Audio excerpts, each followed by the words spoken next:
연중제 26주간 목요일에 보내드리는 오늘의 강론. 담당의 천주교 대전교구 교정사목전담 나기웅 신부입니다. 오늘 복음은 루카복음 10장 1절에서 12절까지의 말씀입니다. 그때 주님께서는 다른 제자 72명을 지명하시어 몸소 가시려는 모든 고을과 고장으로 당신에 앞서 둘씩 보내시며 그들에게 말씀하셨다. 수확할 것은 많은데 일꾼은 적다. 그러니 수확할 밭의 주인님께 일꾼들을 보내주십사고 청하여라. 가거라, 나는 이제 양들을 이리떼 가운데로 보내는 것처럼 너희를 보낸다. 돈주머니도 여행보따리도 신발도 지니지 말고 길에서 아무에게도 인사하지 마라. 어떤 집에 들어가거든 먼저 이 집에 평화를 빕니다 하고 말하여라. 그 집에 평화를 받을 사람이 있으면 너희의 평화가 그 사람 위에 머무르고 그렇지 않으면 너희에게 되돌아올 것이다. 같은 집에 머무르면서 주는 것을 먹고 마셔라. 이 일꾼이 품삯을 받는 것은 당연하다. 이 집에서 이 집 저 집으로 옮겨 다니지 마라. 어떤 고을에 들어가거든 너희를 받아들이면 차려주는 음식을 먹어라. 그곳 병자들을 고쳐주며 하느님의 나라가 여러분에게 가까이 왔습니다 하고 말하여라. 어떤 고을에 들어가든지 너희를 받아들이지 않으면 한 길에 나가 말하여라. 여러분의 고을에서 우리 발에 묻은 먼지까지 여러분에게 털어버리고 갑니다. 그러나 이것만은 알아두십시오. 하느님의 나라가 가까이 왔습니다. 내가 너희에게 말한다.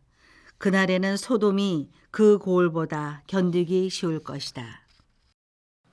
찬미 예수님, 대전평화방송 애청자 여러분 안녕하십니까?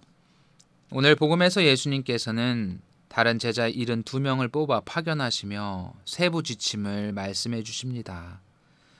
이는 물론 선교지에 파견되는 선교사나 지역의 주교님, 그 관할구역인 본당의 협력자로 파견된 사목자들에게 가장 먼저 적용되는 말씀일 수 있습니다. 하지만 분명 예수님께서는 12제자를 파견하신 다음 오늘 72명을 다시 뽑았고 가장 먼저 이런 말씀을 하십니다. 수확할 것은 많은데 일꾼은 적다. 그러니 수확할 밭의 주인님께 일꾼들을 보내주십사고 청하여라. 그러기에 오늘 말씀은 넓게 볼 때 세상 속의 하늘나라의 복음을 전할 일꾼들인 우리 평신도 그리스도인 모두에게 하시는 말씀으로 볼 수 있습니다. 분명 주님께서는 기도로서 참된 일꾼들을 청하라고 하신 다음 돈주머니도 여행 보따리도 신발도 지니지 말고 길에서 아무에게도 인사하지 말라고 하십니다. 그 어떤 것보다 오직 주님만을 의지하라고 하시며 인간적인 기본 예식까지도 생략할 것을 말씀하십니다. 이는 하늘나라의 복음을 선포하는 일이 더욱 철저하게 이루어져야 한다는 말씀입니다. 대신 어떤 집에 들어가거든 먼저 이 집에 평화를 빕니다 하고 말하고 평화를 빌어주는 사람이 되라고 하십니다. 12제자를 파견하실 때는 마귀를 쫓아내고 질병을 고치는 힘과 권한을 주셨고 하느님 나라를 선포하면서 돈과 허상에 병든 병자들을 고쳐주라고 하셨는데 오늘 우리에게는 그 무엇보다 평화의 사도로서 평화를 빌어주는 사람이 되라고 하시는 겁니다. 성경에서의 평화는 히브리말 살롬에서 기원하는데 이는 단순히 전쟁이 없는 평화로운 상태만을 가리키지 않습니다.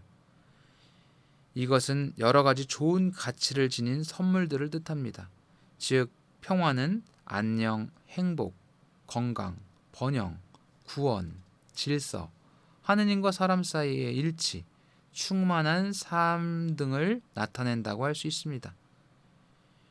이를 상대방에게 쓸 때는 전반적인 안녕을 구하는 인사말이 되겠는데 오늘 복음에서 쓰인 샬롬은 그냥 인사와 안녕을 넘어 그리스도 예수님을 통해 베풀어지는 영적인 은총과 축복, 즉 전인적인 구원을 나타낸다 할 수 있습니다.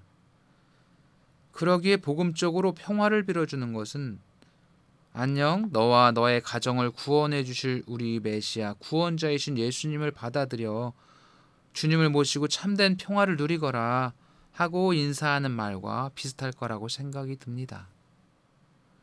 그렇다면 우리가 바로 이런 구세주 메시아를 전해주는 평화의 전도자가 되기 위해서 어떻게 행동해야 할까요? 가장 먼저 우리가 평화가 충만한 삶을 이루어야 합니다.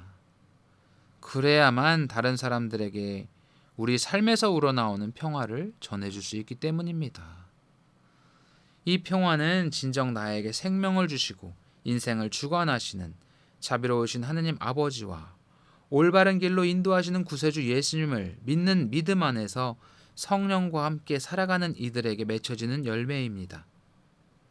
평화는 우리에게 어떤 세상적 아픔이나 가정적으로 어려운 일이 없어서 생기는 결과가 아니라 우리가 어려움 속에서도 하느님께서 나의 앞길을 인도해 주실 것이라는 강한 믿음과 우리의 신뢰, 그리고 그분께 대한 사랑 안에서 이루어지는 결실인 것입니다.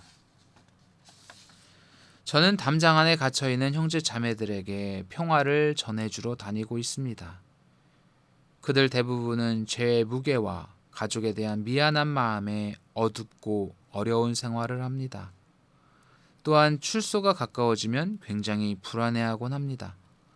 사회에 나가면 어떻게 시작해야 할지, 또 어떤 비슷한 유혹을 받으면 어떻게 할지 두려운 마음 때문에 그렇습니다. 그럴 때마다 저는 주님의 평화를 빌어주며 이렇게 말합니다. 더욱 철저히 하느님의 자비하심에 나 자신을 맡기십시오. 예수님께서 형제 자매와 함께 계시고 주님의 대리자인 제가 당신과 함께 있습니다. 하느님께서 우리 형제 자매님을 그냥 내버려 두지 않으십니다. 그러니 더욱더 믿음을 가지고 하느님 안에 깊이 뿌리 내리십시오. 걱정하지 말고 하느님께 나의 모든 어려움을 맡기십시오. 그렇게 면담하고 위로해주면 그들에게도 잠시나마 평화가 찾아오는 듯합니다.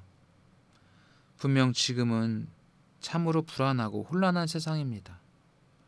신자유주의 논리에 따라 사람들은 점점 돈의 노예가 되어가고 아이들의 삶은 불행해지고 젊은이들은 결혼을 포기하여 자식도 낳지 않습니다.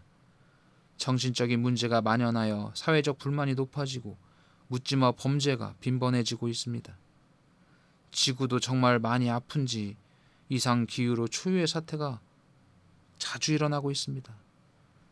정말 마음 둘 곳 없는 세상입니다.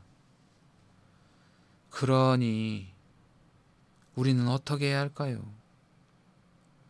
우리는 우리와 늘 함께 계시며 영원히 지켜주실 우리 구세주 예수 그리스도께 의지해야 합니다.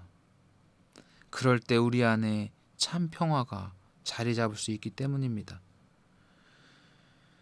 우리 형제 자매님들도 더 주님께 깊이 뿌리내려 평화로운 삶이 되기를 기원합니다. 오늘의 강론, 지금까지 담당해 천주교 대전교구 교정사목 전담 나기웅 신부였습니다. 내일도 나기웅 신부의 강론이 계속됩니다.